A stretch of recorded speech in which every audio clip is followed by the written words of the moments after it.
আজি আমাৰ গৃহত আমাৰ বিহপুৰীয়া শাখা কবি সন্মিলনৰ এখনি বৈঠক মাহিলী বৈঠক মানে প্ৰত্যেকৰ ঘৰে ঘৰে হৈ গৈছে। তেনেকৈ আজি আমাৰ গৃহত তেনেকৈ ভাগ কৰিলে। সেইকাৰণে আজি এই কবি সন্মিলনৰ এখেত হৈছে আমাৰ কবি সন্মিলনৰ আমাৰ অধ্যক্ষ মহোদয়, আৰু এখেত হৈছে ইয়াৰ সম্পাদক মহোদয়, আৰু এখেত হৈছে আমাৰ সাহিত্য সভাৰ সহকাৰী সম্পাদক। মই অৱশ্যে প্ৰত্যেকৰ ভাগবোৰ নাজানো। এখেত হৈছে, আমি বৰ ভাল পাইছোঁ মানে বৰ ধুনীয়া কবিতা পাঠ কৰি আছে, আবৃত্তি কৰিছে, লিখিছে। গতিকে তেখেত দঙিবিলৰ পৰা আহিছে, মই দুবাৰ লগ পাইছোঁ অৱশ্যে। আৰু এয়া আমাৰ বাকীখিনি আমাৰ সদস্য, এয়া হৈছে সহকাৰী সম্পাদিকা। তেখেতে যথেষ্টখিনি কাম কৰিছে আৰু কবিতাৰ ওপৰত ভাল দখল আছে, কবিতা কিতাপ লিখিছে। আমি অৱশ্যে সেইখিনি কৰিব পৰা নাই বাৰু, তথাপিতো তেখেত হৈছে আমাৰ এয়া প্ৰচাৰ বিভাগৰ বুলটন গগৈ ডাঙৰীয়া দেৱ মোৰ দেওৰ হিচাপতে। গতিকে মই দুইফালৰ পৰা ইয়াত দেখুৱাইছোঁ। আৰু এয়া হৈছে আমাৰ গোলাপী বাইদেউ, আমাৰ সহযোগী। এয়া হৈছে পপী ভূঞা, আৰু মোৰ আটাইতকৈ মৰমৰ বান্ধৱী অনিমা গোস্বামী। আজি বিভিন্ন কবিতাৰ লগতে আমাৰ গীত মাতো অকণমান আমাৰ ঘৰত মানে সেইটো আমি অকণ ভাল পাওঁ। মই অৱশ্যে গাব নাজানো, মই জানো বুলি নহয়, আজিকালি অকণমান বয়সৰ কথা আছে, মোৰ স্বাস্থ্যও বেয়া হৈছে, মাতটো অকণমান বেয়া হৈছে, সেইকাৰণে অকণমান গোৱাবিলাক কম কৰিছোঁ।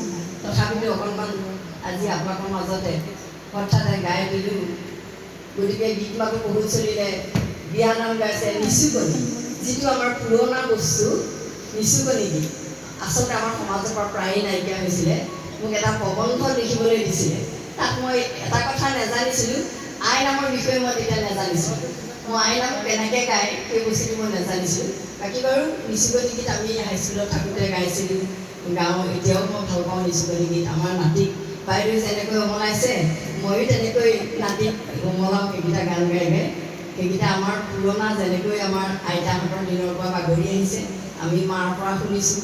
গতিকে বাইদেউহঁতে গায়। মোৰ অৱশ্যে মা খুব সৰুতে ঢুকুৱা, মই মাৰ মাত শুনিবলৈ নাপালোঁ, কিন্তু বাইদেউহঁতে গায়। আমাৰ বাইদেউ এই নিচুকনি গীতত বহু জেগাত পুৰস্কাৰ পায়। গাভৰু কালতে কেঁচুৱালৈ ৰিয়েল মানে যিটো অভিনয় নহয়, যিটো কৰিছিলে, সেইটো মোৰ চকুৰ আগত আজিও ভাহি আছে। গতিকে তেনেকুৱাবিলাক আজি বাইদেউ আকৌ পুনৰ মনত পেলাই দিলে সেই নিচুকনি গীত। অনিমা গোস্বামীয়েও বৰ ধুনীয়া গান গায়েই, আৰু গতিকে আজি তেখেতেও বৰ ধুনীয়া গান গালে। গতিকে এই যে আমাৰ কবি সন্মিলনৰ যিটো ভাগ আমাৰ ঘৰত আজি পৰিলে, বৰ ভাল পাইছোঁ। আপোনালোকক কেনেদৰে আতিথ্য কৰিব পাৰিছোঁ নাজানো, তথাপিতো ভাবিছোঁ মনৰ হেঁপাহেৰে। মই অৱশ্যে আকৌ কৈছোঁ, মই আপোনালোকক কিনা বস্তু একো নোখুৱাওঁ, মই কিনা বস্তু নোখুৱাওঁ। মই যি পাৰিছোঁ মোৰ হাতেৰে বনাই যেনেকৈ পাৰিছোঁ খুৱাম। আৰু বাকী কোনো যিকণ আছে জলযোগ গৈছোঁ, সেয়াও একেবাৰে পুৰণি যিটো জলপান সেইটোহে খুৱাম। মই লুচি পুৰি নোখুৱাওঁ আপোনালোকক, আৰু কোনো ৰসগোল্লা কিবা মিঠাই জাতীয় একো নোখুৱাওঁ। একেবাৰে সাধাৰণ যিটো জলপান আমাৰ পুৰণিৰ পৰা চলি আহিছে, সেই জলপানেই খুৱাম। গতিকে আৰু চাই থাকিব, মই পিছৰ কোনো দেখুৱাম। অৱশ্যে গীত মাতখিনি মই একেলগতে এতিয়া কৰিবতো নোৱাৰোঁ, মই ভাগে ভাগে ৰাখি থৈছোঁ, সেইখিনি আপোনালোকক দেখুৱাম। আৰু বাকী জলযোগৰ কাৰণে সকলোকে মই সেৱা ধৰিছোঁ, জলযোগৰ কাৰণে জনাইছোঁ। ধন্যবাদ। তাৰে আমাৰ গীত মাতৰ মই কৈছোঁ যে আমাৰ ঘৰখন, মইহে গোৱাত বেয়া, কিন্তু আমাৰ গীত মাতখন ঘৰখন আচলতে আমি সংগীতৰ ঘৰ হিচাপে যিবিলাক বাদ্যৰ প্ৰয়োজন হয় সেইখিনি বাদ্য ৰাখি, আমাৰ নিধিৰ কিছুমান মহিলা আছে, আমাৰ বহুত ডাঙৰকৈ তেনেকুৱা মহিলা আছে বহুখিনি, তেখেতসকলক লৈ আমি গীত মাত চলাই থাকোঁ, নাচ কৰোঁ, কিবা কৰোঁ। যদিও বয়স হৈছে আমি নাচি ভাল পাওঁ, বহুতে জানে মোক নাচনী বুলিয়ে কয়। মই আচলতে নাচি ভাল পাওঁ, সেইকাৰণে মই গীত মাতৰ লগত মই নাচটো মোৰ মেইন।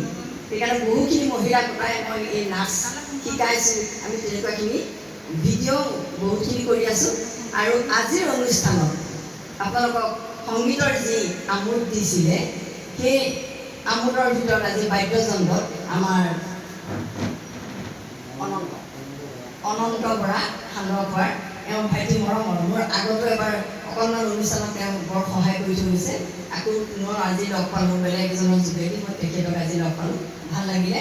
আজি যথেষ্টখিনি সহায় কৰি দিলে আমাৰ অনুষ্ঠানটো।